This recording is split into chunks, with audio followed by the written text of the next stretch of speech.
Hello. इस हमारे पास 5 questions है लीनियर अलजेब्रा का। हम लोग वन बाय वन पांचों को डिस्कस करेंगे यहाँ पे। क्वेश्चन नंबर 1 है हमारा, the dimension of the vector space of all symmetric matrices of order n by n greater than equal to 2 with real entries and trace equal to 0 is. यानी इस matrix का dimensions निकालने हैं हमको। Matrix क्या दिया हुआ है? सिमेट्रिक मैट्रिक्स है, n by n greater than equal to 2 है। इंट्रीज कहाँ से है? रियल नंबर के फील्ड से। और साथ ही क्या दिया हुआ है उस मैट्रिक्स का? ट्रेस 0 के बराबर है।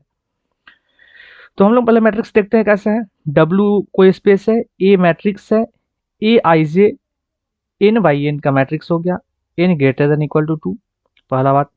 दूसरा कंडीशन क्या दिया हुआ है? मैट्रिक्स सिमेट्रिक है, मैट्रिक्स सिमेट्रिक हो गया हमारा।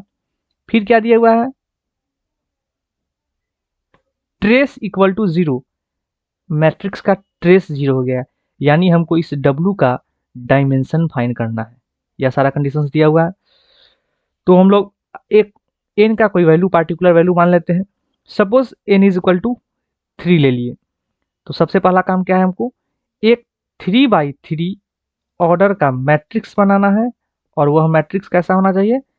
सिमेट्रिक होना चाहिए। तो A B C D E F 3x3 order का एक हमारा सिमेट्रिक मैट्रिक्स बना लिया।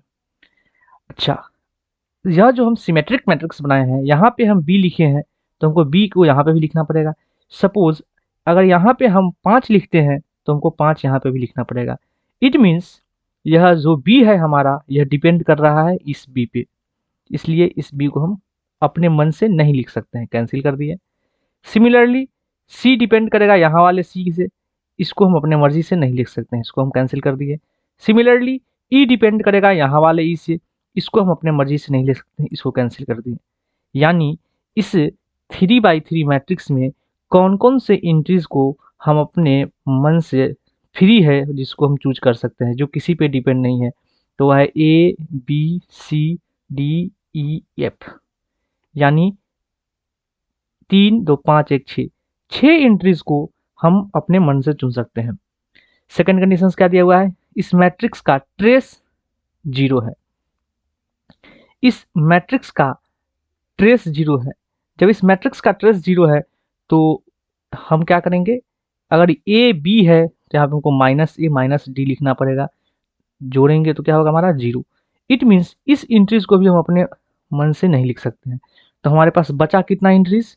इंट्रीज बचा 1 2 3 4 5। यानी सिर्फ 5 इंट्रीज को इस मैट्रिक्स में हम लोग खुद से लिख सकते हैं, which is free, which is independent. तो इस वेक्टर स्पेस का, इस मैट्रिक्स का डायमेंशन क्या हो गया?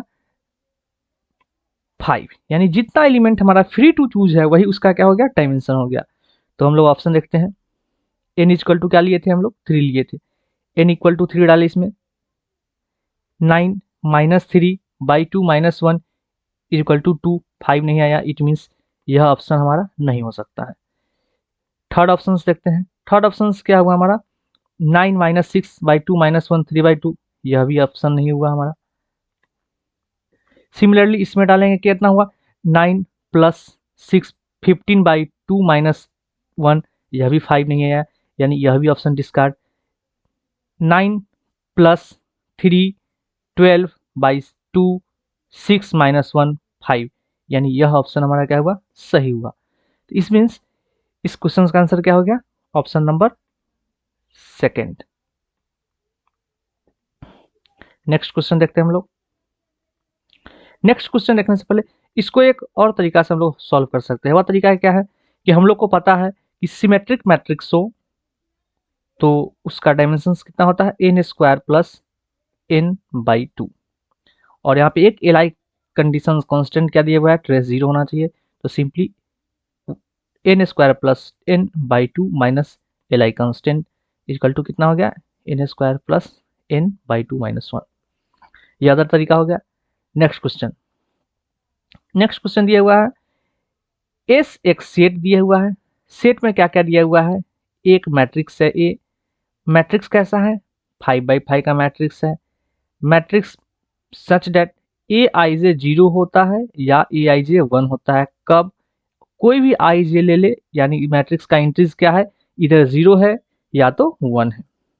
और कंडीशंस क्या दिया हुआ है कि सम ऑफ कॉलम 1 है, सम ऑफ रो भी 1 है। तो then number of elements in S, इस सेट एस में कितना एलिमेंट है यह पूछ रहा है। तो 5x5 का 5x5 का हमारे पास मैट्रिक्स है और बोल रहा है कि उसका एंट्रीज या तो 0 है या 1 है। कंडीशंस दिया हुआ है रो सम भी 1 है, कॉलम सम भी 1 है।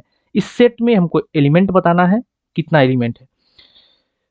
तो सपोज एक ए ले लिए, 5x5 मैट्रिक्स दिख रहा है, 5x5 मैट्रिक्स है।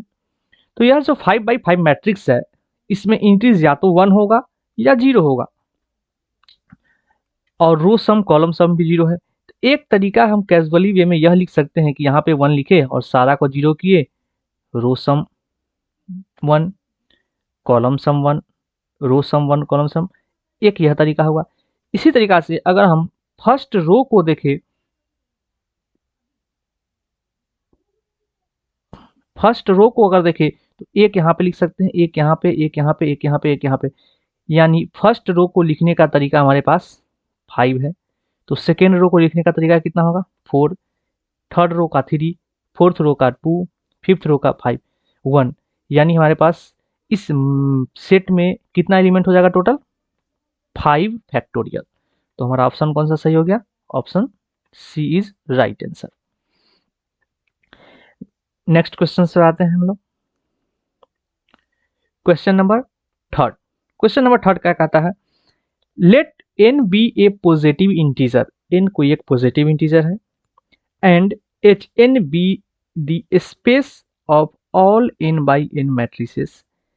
एच एन एक वेक्टर स्पेस दिया हुआ है, n बाई n मैट्रिक्स का, a equal to a i j, entries कहाँ से है, रियल नंबर के फील्ड से है। और कंडीशंस क्या दिया हुआ है कि ए आई जे इक्वल होता है ए आर एस के। कब, जब आई प्लस जे बराबर हो जाए आर प्लस एस के। I J R S 1 to n है लेना हमको। देन इस एच एन का हमको डायमेंशंस पूछ रहा है, कुछ नहीं करना है, सेम उसी तरीका से हम लोग देखते हैं कैसे किए हम लोग। क्या बोला था, एच एन एक वेक्टर स्पेस लिए, ए एक मैट्रिक्स दिया था ए आई जे, मैट्रिक्स कैसा था, एन बाई एन का मैट्रिक्स था, तो एन बाई एन का मैट्रिक्स था। मैट्रिक्स का एंट्रीज कहाँ से लिया था, रियल नंबर से, तो हम लोग रियल नंबर से इसका एंट्रीज ले लिए। यानी एच एन एक सेट बना रहे हैं हम लोग, वेक्टर स्पेस बना रहे हैं, एक ए आई जे मैट्रिक्स है, एन बाई एन एंट्रीज है रियल नंबर से। सच डैट क्या दिया हुआ है पहला condition, A i J A R S के इक्वल है। कब, जब आई और जे को ऐड करते हैं और वह आर एस को ऐड करने पे भी उतना ही आया तब। तो एग्जाम्पल के लिए हम लोग एन इक्वल टू 3 ले लेते हैं। सपोज एन इक्वल टू 3 लिए हम लोग, तो एक 3x3 ऑर्डर का मैट्रिक्स बना लिए हम लोग, A11 A12 A13 3x3 order का मैट्रिक्स हो गया। फिर नेक्स्ट कंडीशंस क्या बोला है कि ए i J A R S के बराबर होगा। कब, जब आई और जे जोड़ेंगे और आर एस के बराबर होगा। सपोज 1 और 2 ऐड किए 3, 2 और 1 ऐड किए हमारा कितना हुआ 3, यानी यह इंट्री बराबर हो गया। यानी यहाँ पे अगर हम 5 लिखते हैं तो यहाँ पे हमको 5 लिखना पड़ेगा, यानी इस एलिमेंट को हम अपने मर्जी से नहीं लिख सकते हैं। सिमिलरली यहाँ पे A13 को ऐड किए 4 हुआ, 2 को 4 हुआ, 1 को ऐड किए 4 हुआ, यानी अगर यहाँ पे 3 लिखते हैं तो यहाँ पे भी 3 लिखना पड़ेगा, यहाँ पे भी 3 लिखना पड़ेगा। इट मीन्स यह एलिमेंट को हम खुद से नहीं ले सकते हैं, यानी यह फ्री टू चूज नहीं है। सिमिलरली 2 3 ऐड किए 5, 3 2 को ऐड किए तो क्या हुआ 5, यानी यह एलिमेंट किस पे, हमारा A23 पे डिपेंड करेगा। तो हम लिख कितना सकते हैं, A33 3366, यानी इस एलिमेंट को हम लिख सकते हैं 1 2 3 4 5। यहाँ पे हम क्या देखें, सिर्फ 5 element is free to choose, that's why the dimension of this vector space is 5।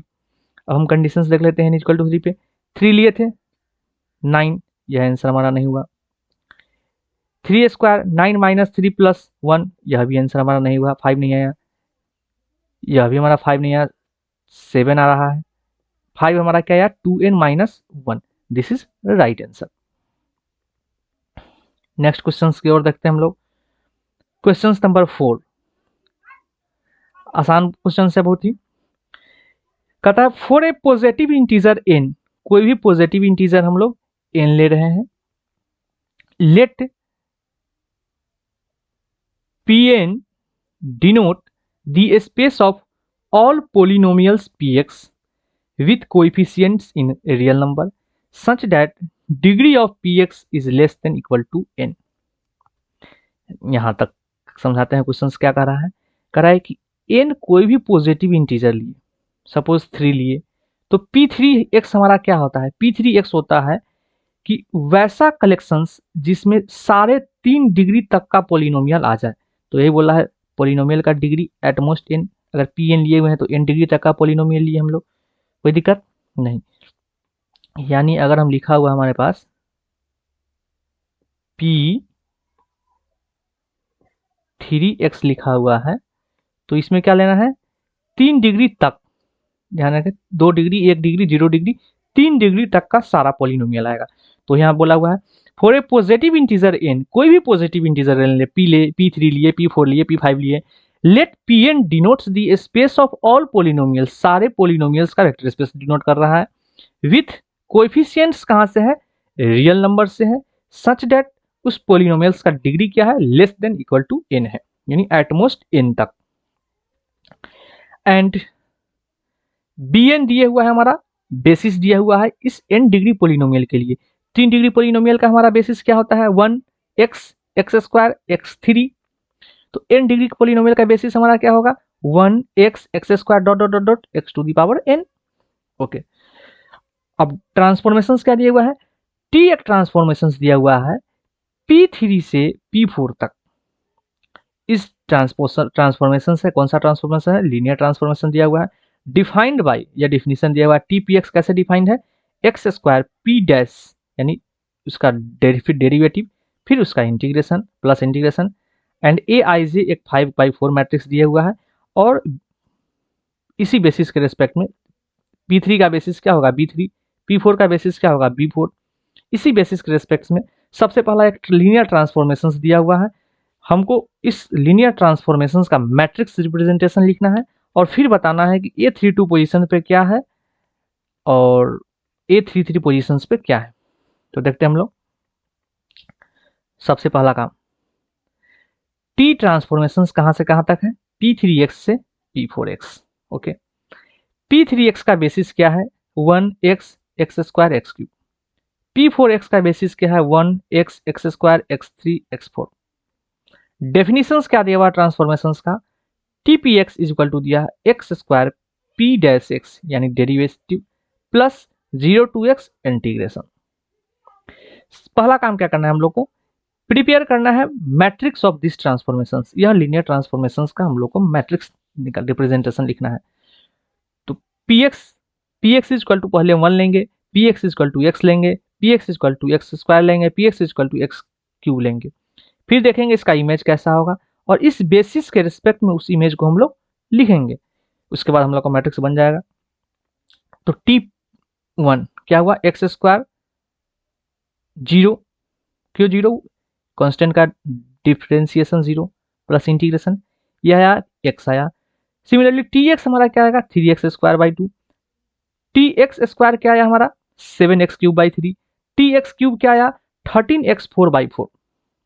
तो हम इसको, इस x को हम इस बेसिस के फॉर्म में कैसे लिख सकते हैं, तो 0 में 1 से मल्टीप्लाई किए तो 0 लाना हमको x है, तो हम x में क्या चीज से गुना किए 1 से, 0x² 0x³ प्लस 0x4, यहाँ कितना है 3/2x², इसको इस बेसिस के फॉर्म में रिप्रेजेंट कर रहे हैं 0 into 1 0 into x 3/2x² 0 into x³ plus 0 into x4। 7/3 x³ को हम इस तरीका से रिप्रेजेंट किए, यहाँ पे x³ वाले टर्म में 7/3 आ जाएगा। 13/4 x4 को हम इस तरीका से रिप्रेजेंट किए, x4 वाले में 13/4 आ जाएगा। अब हमको मैट्रिक्स रिप्रेजेंटेशन लिखना है। मैट्रिक्स रिप्रेजेंटेशन लिखने समय ध्यान रखना पड़ेगा, ऐसे नहीं लिख देंगे, हम लोग को लिखना पड़ेगा 0 1 0 0 0, तो एक मैट्रिक्स बना है 0 1 0 0 0। फिर सेकंड में क्या है 0 0 3/2 0 0 0 0 3/2 0 0 0 0 0 7/3 0 0 0 0 7/3 0 0 0 0 0 13/4 0 0 0 0 13/4। तो हमारा मैट्रिक्स रिप्रेजेंटेशन हो गया इस ट्रांसफॉर्मेशन का। अब हमसे पूछ क्या रहा है कि A32 पोजीशन पे 3/2 है और A33 पोजीशन पे 7/3 है। A32 पोजीशन पे 3/2 है, A33 पोजीशन पे 7/2 नहीं है, A33 पोजीशन पे 0 है। यानी हमारा यह ऑप्शन क्या हो गया, यह ऑप्शन हमारा गलत हो गया। सेकंड क्या है A32 पोजीशन पे 3/2 और A33 पोजीशन पे 0 बोल रहा है। A33 पोजीशन पे 3/2, A33 पोजीशन पे 0 हो रहा है, यानी हमारा यह ऑप्शन सही है। A32 पे 0, A32 पे तो 3/2 है तो 0 तो होगा नहीं, A32 पोजीशन पे 0 तो होगा नहीं, तो यानी हमारा option second is right answer. Next question है और इस वीडियो का हमारा ये लास्ट क्वेश्चन है। क्वेश्चन क्या कहता है, सेम पीछे वाला क्वेश्चन है। Let W be the vector space of all real polynomials of degree at most 3। W एक वेक्टर स्पेस है, सारे रियल पोलिनोमियल का डिग्री क्या होना चाहिए, एट मोस्ट 3, यानी कहां तक है P3x। ओके, W क्या है हमारा P3x। डिफाइन ट्रांसफॉर्मेशन दिया है W टू W, यानी P3x से P3x एक ट्रांसफॉर्मेशन से लीनियर ट्रांसफॉर्मेशन कैसे डिफाइन है, TPX लेते हैं तो हमारा Px का derivative, where P dash is the derivative of P। बोला the matrix of T in the basis, ये हमारा बेसिस है, P3 का बेसिस होता है 1x x square x cube. बस सिंपल मैट्रिक्स रिप्रेजेंटेशन बताना है, मैट्रिक्स रिप्रेजेंटेशन सेम ऊपर वाला क्वेश्चन। W इक्वल टू हमारा क्या है P3x है, P3x है, P3x ट्रांसफॉर्मेशन है W से W। डिफिनीशन है TPX लेते हैं तो P डैश x हो जाता है। TPX का हमारा बेसिस P3 का बेसिस हमारा क्या हुआ 1x x square x cube, इस P3 का बेसिस क्या हुआ 1x x square x cube. Matrix representation निकालना है, Px इक्वल टू हम 1 लिए, Px इक्वल टू 1 लिए, इमेज क्या था P डैश x, यानी 1 का डिफरेंशिएशन 0। इस 0 को हमको रिप्रेजेंट करना है किसमें, इस बेसिस के फॉर्म में, तो यानी हम 0 को पूरा में 0 लिख देंगे, 0 into 1 0 into x 0 into x square plus 0 into x cube.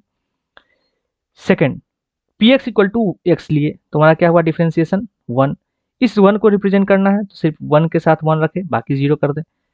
TPX equal to x square 2x हुआ, x के साथ 2 रखे बाकी को 0। TPX x cube 3x square differentiation लिए, बाकी को 0, सिर्फ एक्स स्क्वायर वाले के साथ 3। तो हमारा ट्रांसफॉर्मेशन क्या हुआ, लिखना भी सीख लाए थे हम लोग, ऐसे नहीं लिखना है, इस डिजाइन से लिखना है 0 0 0 0 0 0 0 0 1 0 0 0, हमारा क्या हो गया 1 0 0 0 0 2 0 0 0 0 3 0 0 0 3 0। तो हमारा कौन सा ऑप्शन हो गया, ऑप्शन सी, यानी ऑप्शन ए नहीं हुआ, ऑप्शन बी नहीं हुआ, ऑप्शन डी नहीं हुआ, यानी इस क्वेश्चन का आंसर क्या हो गया हमारा ऑप्शन 3। Thank you.